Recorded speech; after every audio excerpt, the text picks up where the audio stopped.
Guys, ang Malusong is yan lang naman. Kung makikita nyo, yun lang naman. Kasi ang Malusong is tinatawag na Aritaw Quad Peak. So apat na bundok talaga siya. So ang iakitin lang natin yung pinakalasan, yung Mount Malusong. Kaya naging 2/9 siya.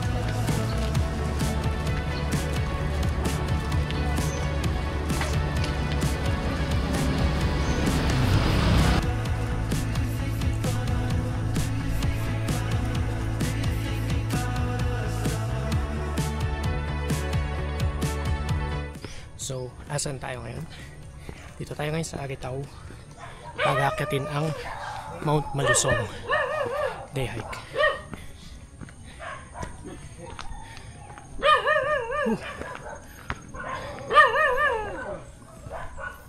Pisa pa lang.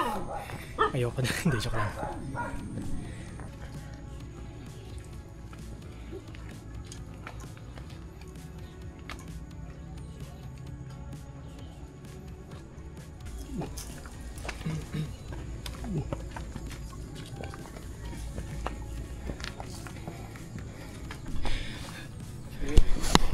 So ganyan yung trail.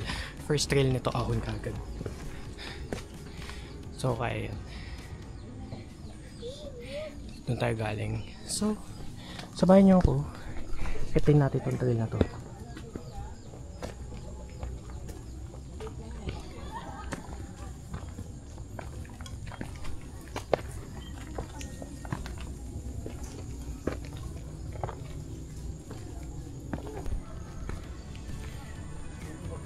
Unang part pala ng hike, ano na, assault na. Hindi lang basta assault. Isang hatakan ng legs ah. So yun.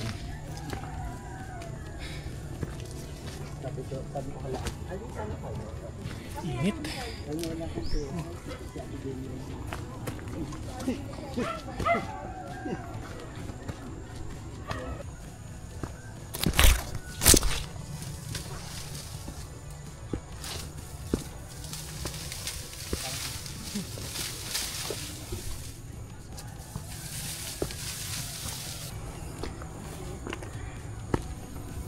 So, tuloy tayo. Ito lang kung gano'n pa kataas ang Malusong. Pero Mount Malusong classified as minor hike. So, ang trail niya susult. Kaya naman. Kasi yung babaw lang niya. Ayun lang siya.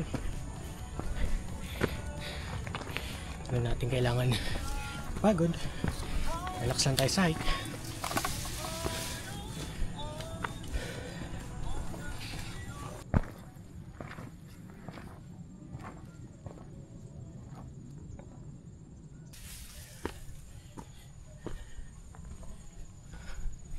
So itong part na to medyo mabato na hindi naman siya totally assault, pero sira-sira yung bato, yung daan. Pahinga lang ako kasi yun na mainit.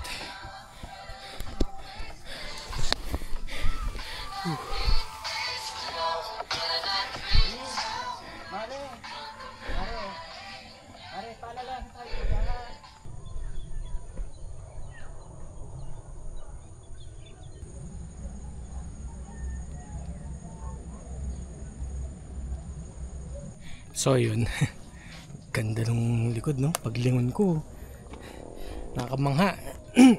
Yan yung mga isang bagay na kinagustuhan ko sa pag-akit ng bundok eh. Which is yung bundok, I mean yung view, yung scenery niya, yung landscape, and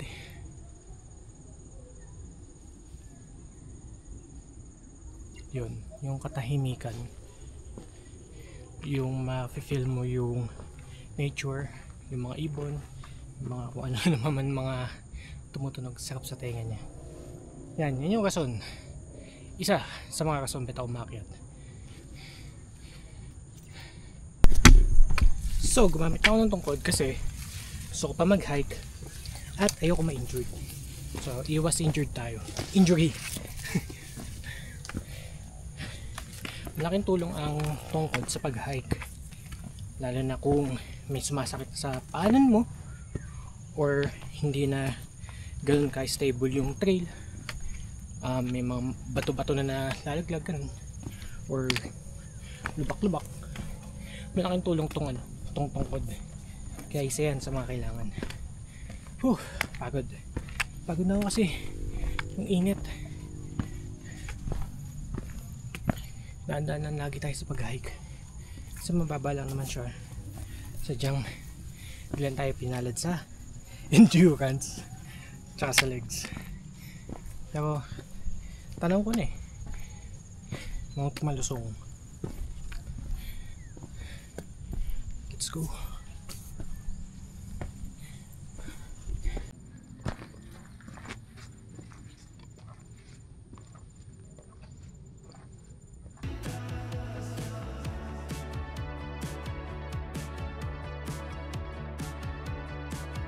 So tatanong ko na yung summit na Mount Malusong.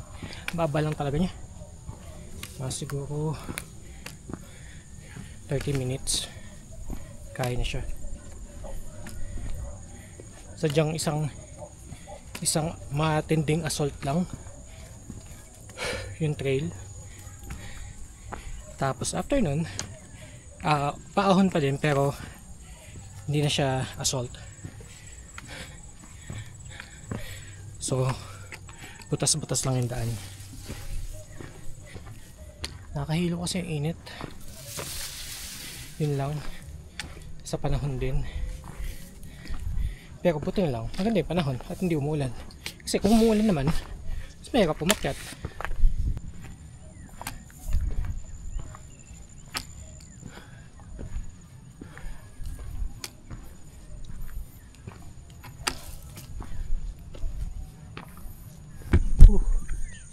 So yun, ginamit ko na yung special weapon ko. Gagawa na tayo ng skin hat. Kasi gagamitin ko dapat to pang content mamaya. May gagawin ako so hindi ko na kailangan init. Tayo mag-hike ng may sakat, or yung tawag na salukot sa Pinoy.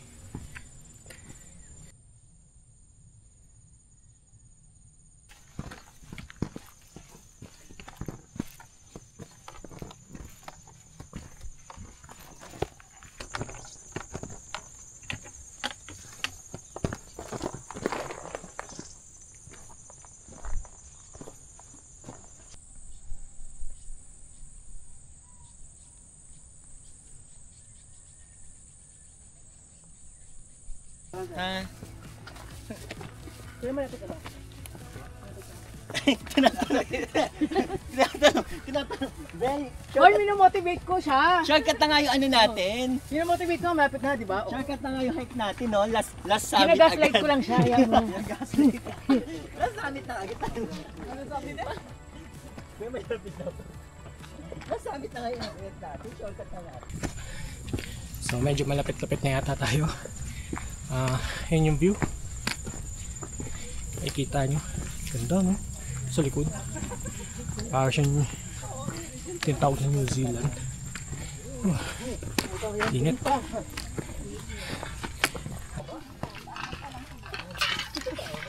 Grabe init. Kala mo alas 12 na. Hindi pa. Ingat po kayo. Ito si Madam, parang mag-aano rin ng asyenda. Pagkatanaw nga. Mahalo pang hindi sa akin. Nandiyan na ako, hindi. Ang taba-taba ako. Akala ko masasakot na yung dalawang upuan. Yun yung Santa Fe. Parang yun yung Santa Fe. Baba pa.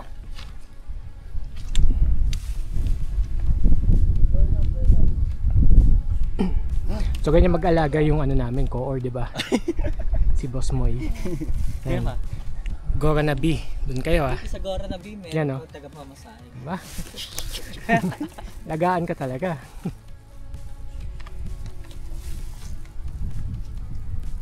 Ganun yung natin. Parang may pang ID post. Ayos. Ice bell. So sa mga gusto mag-hike, check nyo yung FB ni Moy sa Goranabi. Sige, iwan ko yung link niya. Siya din yung nakasama ko sa Hulugan Falls and sa Mount nakalimutan ko na. Kaya pa. So yun, masaya siya kasama. So recommended. So dito medyo patag na yung daan kanina. So ang first trail is isang paahon, isang assault na talaga matarik. Saglit lang. Yun lang, saglit lang siya. And then mabato na siya. Next is mabato. And now medyo banayad na siya paakyat. Kalaban mo lang ngayon is yung init. Mainit kasi. So hindi siya ng puno. Puro matataas na talahib kaya mainit. And it's 8 AM na. Kaya ganun. Medyo malapit na tayo sa sa summit.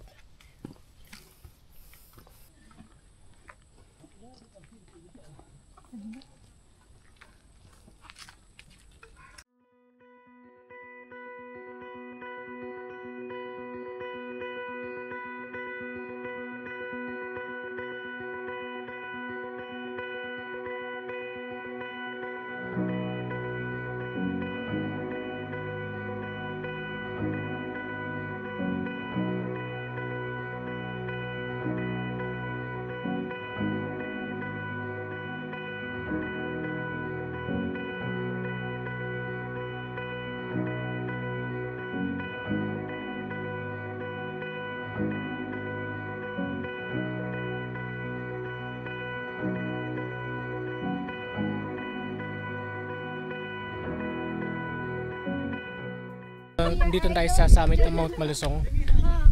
Grabe yung ganda. Para siyang tawag nun. Hindi ko alam eh. Basta maganda. So ito siya. So kami lang yung tao dito.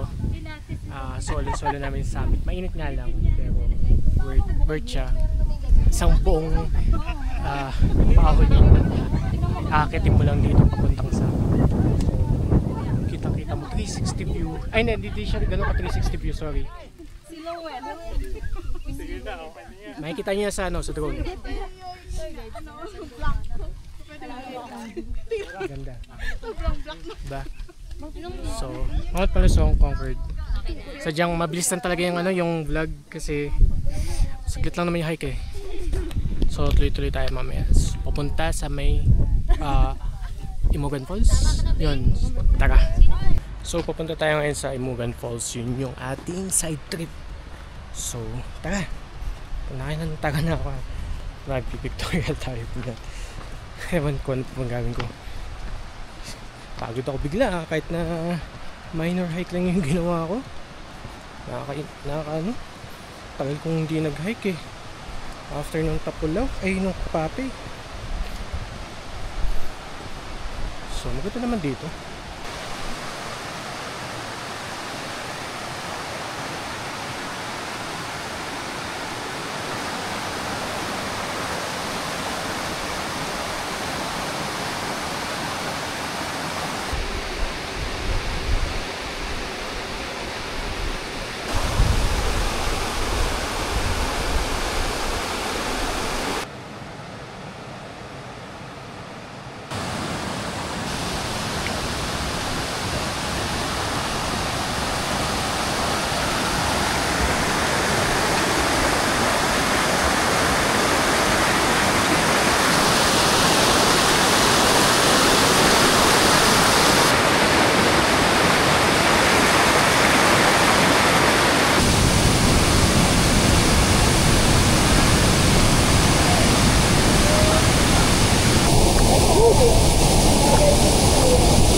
So nandito na tayo sa harapan ng falls sa Imogan Falls. Ano yan? Ay, picture yan? Picture yan? Sa pamilya, sa lipuhan.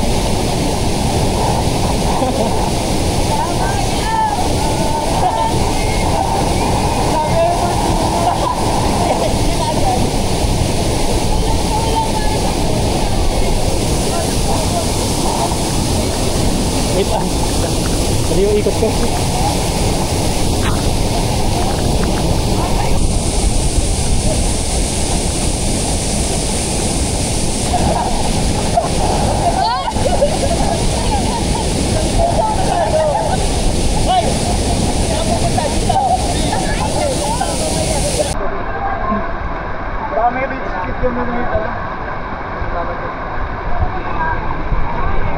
Kaya nga, tagay nga dyan.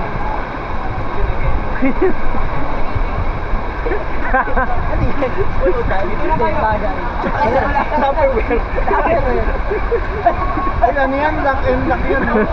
Ayoko. Dyan palagay.